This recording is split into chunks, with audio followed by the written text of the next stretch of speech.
សួស្តីអ្នកទាំងអស់គ្នាថ្ងៃនេះខ្ញុំនឹងបង្ហាញលោកអ្នកពីរបៀបធ្វើរូបភាពដាក់ប្រើប្រាស់នៅពណ៌បែបនេះដាក់ជាសមោលជាសេតូដាក់ពណ៌ចេញក្នុងដាក់ពណ៌ចូលក្នុងនិងដាក់ពណ៌ចេញក្រៅអញ្ចឹងគឺបងប្អូនអាចអនុវត្តតាមនឹងទៅហើយទីមួយគឺយើងត្រូវបង្កើត new layer មួយហើយតាម background យើងគ្រាន់តែចុច control N មកហើយនៅកន្លែងនេះយើងដាក់ថា50 pixel 50 inch មក50 inch ចុច OK ទៅកន្លែងនេះវារៀងបែងតិចអញ្ចឹងយើងយកកម្ពស់តែ30 40មកបានប៉ុណ្ណឹង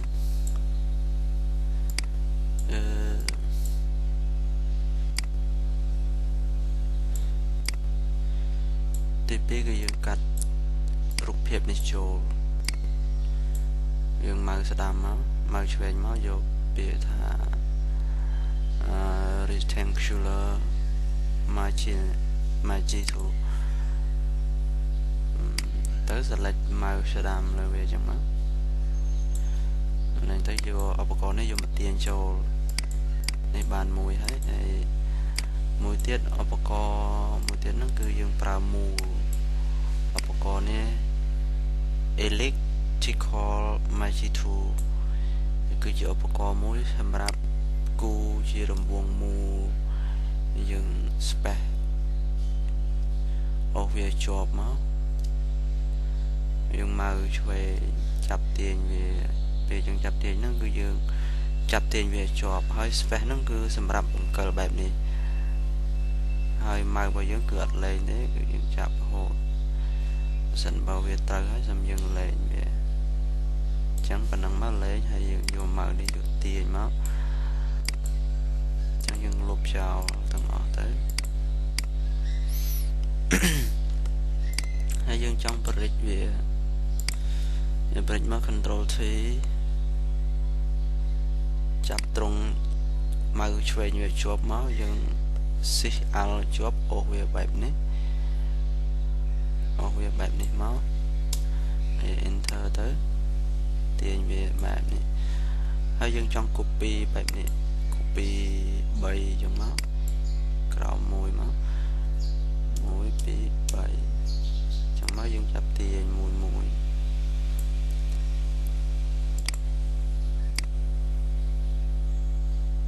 ចឹងមកហើយទាញដល់ខោនេះ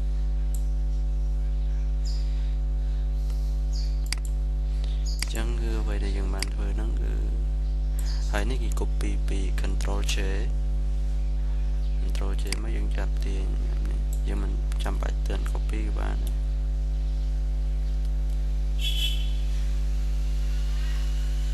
យើងបរិចវាធំសិនមកចុចឆ្វេងឲ្យជាប់ម៉ៅឆ្វេងឲ្យជាប់មក Shift Alt មកយកប៉ុណ្ណេះមកសូមយើង copy ទាញវាមកចេះមកហើយរបៀបនៃការទាញវាមកបែបនេះបានន័យថាជ្រុងនេះតូចជ្រុងនេះធំអញ្ចឹងគឺបងប្អូនអាចជ្រើសរើសយកយើងចង់ដឹងថាតើ layer ណាមួយដែលយើងកែប្រែហ្នឹងដោយសារយើងអត់ដឹង layer វាច្រើនអញ្ចឹងយើងត្រូវចុចចេះអញ្ចឹងបានន័យថាយើងចង់កែមួយនេះអញ្ចឹងយើងចង់ Control T ចុច Control T មក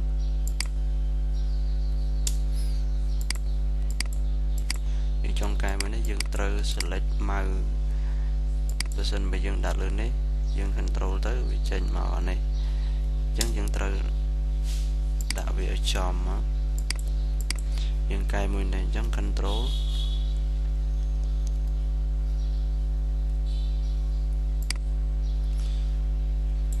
កាលណាយើងចាច់ control វាចេញសញ្ញាមកបែបនេះអញ្ចឹងបងប្អូនមើលបើយើងអត់ចុចបានន័យថាយើងទាញធម្មតាដល់ពេលយើងចុចបានន័យថាយើងទាញតែជ្រុងមកខាងនេះ mau thế ô thế tha tiền bẹp này nhưng mong bọn trời chám này cứ dừng tiền mau bẹp này bạn này thay dừng mau chơi như chụp tới muốn muốn dừng đạm mau về chậm dần hay dừng chợt control nhưng mà chợt mau chơi đấy đặc biệt về chân mau sinh nhà bẹp này hay xâm dừng tiền như bẹp này nâng mùi hay mùi tiết control máu bị chạy nhậu bẹp này hay dừng tiền tới inter máu hai mùi này đôi cái này dừng sau đây mùi này dừng chật mùi nó dừng control để xa về show ở đây để dừng show nó lừa này chẳng dừng trong cái này dừng trai show nó lại này chẳng máu hay control nó ngay control máu dừng chân sinh nhà bạn bẹp đấy dừng ôm máu bẹp này máu phần năng bàn chẳng cứ nơi mùi này tiết mùi này dừng vừa bẹp này chẳng dừng chật control thì máu phần này máu đây chọn mùi này tiết đấy phần này máu hay lấy tiền mà chẳng tiền máu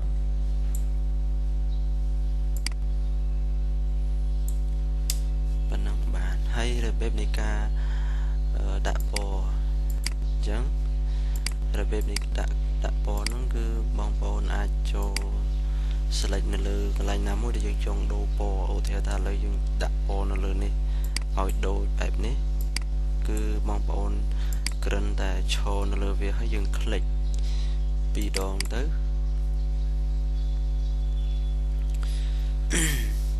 dùng click bị đòn trong máu vì tranh oi hai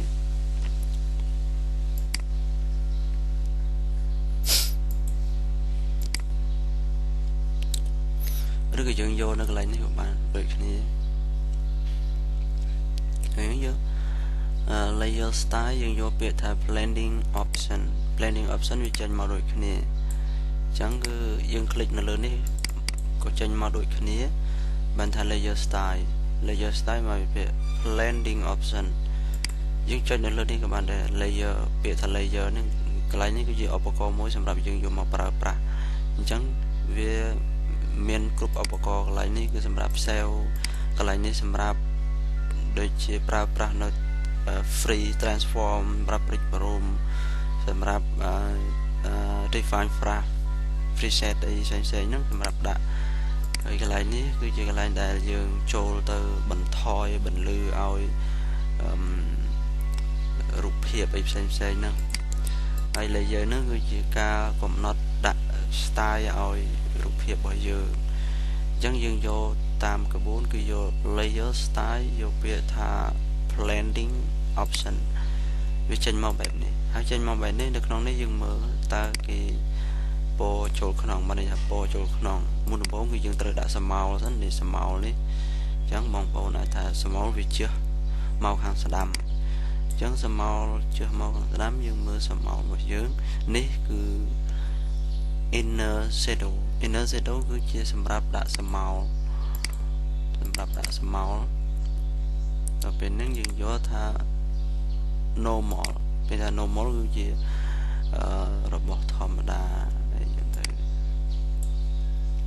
dương sẽ đây máu bên đây tha nó po bị lỡ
ថាយើង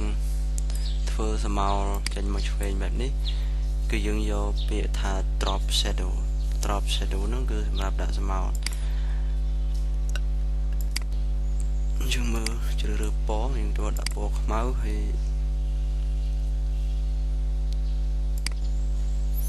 ប៉ុណ្ណេះមកហើយយើងចង់ប្រព្រឹត្តវាកុំឲ្យវាជះពណ៌ខ្លាំងពេកយើងឬយើងដាក់ប៉ុណ្ណេះអីបាននេះដាក់ប៉ុណ្ណេះបាននេះយើងធ្វើស្មៅទី1នេះហើយយើងចាច់អូខេជាការស្រេចហើយមួយទៀតយើងដាក់ពណ៌វាចូលក្នុងបែបនេះយើងដាក់ពណ៌យើងចុចយក inner glow គឺជាការសម្រាប់ដាក់ពណ៌ឧទាហរណ៍ថាយើងដាក់ពណ៌តាមគេទៅបែបនេះមកហើយយើងយកពាក្យថា normal យើងសេរីមក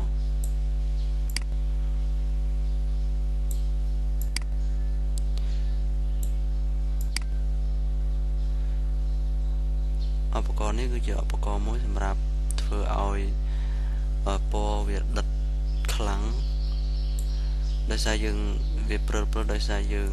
សារ៉េពណ៌ noise នេះខ្លាំងពេកពណ៌ noise ហ្នឹងគឺសម្រាប់វាដិតខ្លាំងនឹងធ្វើឲ្យព្រិលប៉ុណ្ណឹងបានគឺ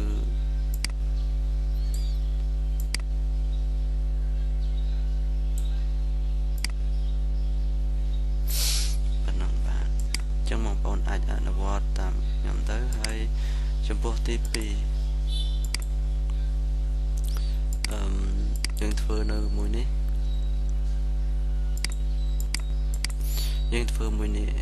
បាទនេះធ្វើថ្មីឲ្យដូចគេយើងចូល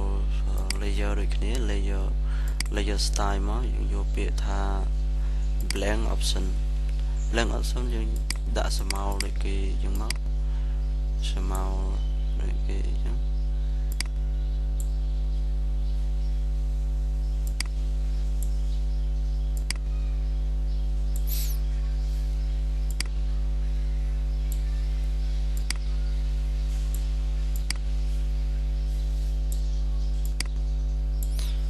នាងរៀងខ្មៅប៉ុណ្ណេះមកឬក៏ប៉ុណ្ណាបានណាចាំបងប្អូនចង់ហើយយកប៉ុណ្ណេះមកអូខេមកយើងคลิกនៅលើកន្លែងនេះក៏បានដើម្បីដូរពណ៌ឲ្យវាលឿនហើយទី2យើងធ្វើពណ៌បែបនេះបានន័យថាវាអត់មានលក្ខណៈព្រាវបែបនេះទេគឺយើងយកពណ៌ដិតបែបនេះឲ្យស្មើយើងយកពាក្យថា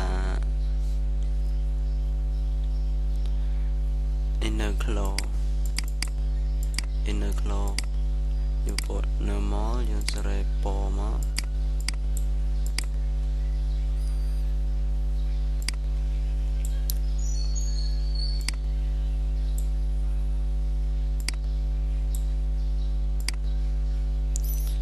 នេះអ្វីដែលយើងចង់បានហ្នឹងបានន័យថាវាអត់មានចុះពណ៌បែបនេះទេ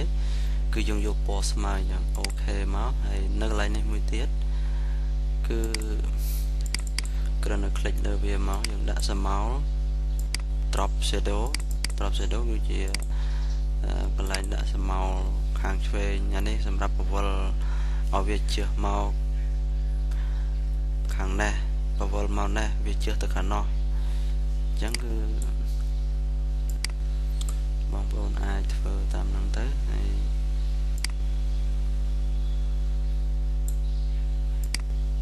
សេរីប៉ុណ្ណឹងមកហើយយើងយកពាក្យថាអាហ្នឹង inner glow ដែរ inner glow គឺជាឧបករណ៍មួយសម្រាប់ inner ប្រែថាក្នុងមកយើងសេរីទៅយើងចង់បានបែបព្រិល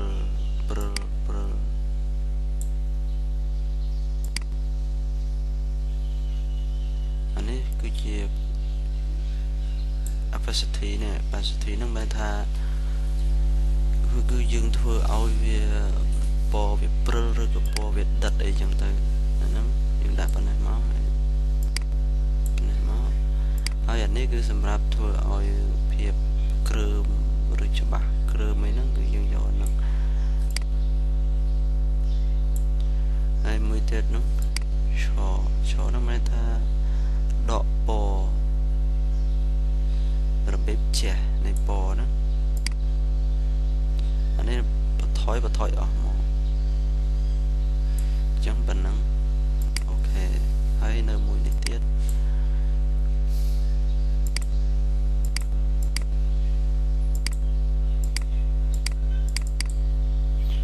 មកយើងដាក់ drop shadow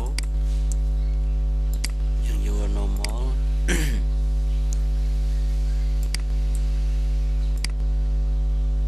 ប៉ុណ្ណេះមកបាច់អូខេបានហើយយើងដាក់មួយទៀតមកអានេះចុះចេញចូលក្នុងដូចអានោះដែរវាយើងយក normal ហើយកន្លែងនេះคลิกយកពណ៌យកពណ៌មកសេរីមក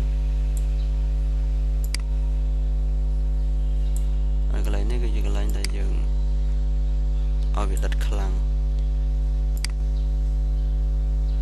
ឲ្យដិតខ្លាំងអានេះសេរីរិចតូចរិចធំកន្លែងនេះ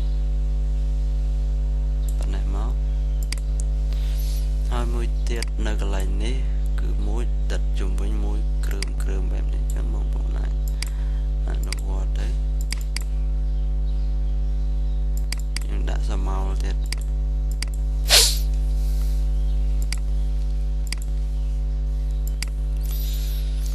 ដាក់សមោលឲ្យដើម្បីឲ្យវាជះមកខាងនេះអញ្ចឹងយើងត្រូវបវល់វាឡើងលើអញ្ចឹងគឺវាជះឲ្យអញ្ចឹងមកបែបនេះដើម្បីឲ្យវាជះមកក្រោមក៏បានយើងស្រែមកចេះមកឃើញបងប្អូនប៉ុណ្ណេះមកហើយប៉ុណ្ណឹងហើយពណ៌វាចូលក្នុងយើងយក inner glow ទៀតហើយយកពាក្យថា normal ហើយចុច click កន្លែងនេះមកយកពណ៌ជ្រើសរើសពណ៌ដែលយើងចូលចិត្តអីចឹងទៅហើយ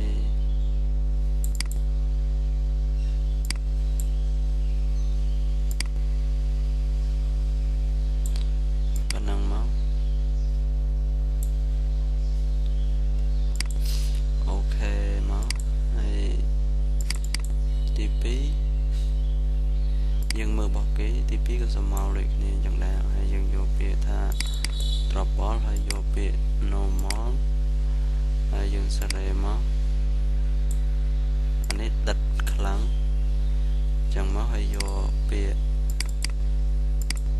ហ្នឹងមកហើយយកពណ៌មកហើយយកពាក្យថា normal យើងចាប់ផ្ដើមធ្វើឲ្យវារៀងព្រិលតិចមករៀងព្រិលណយយើងសេរីណយមក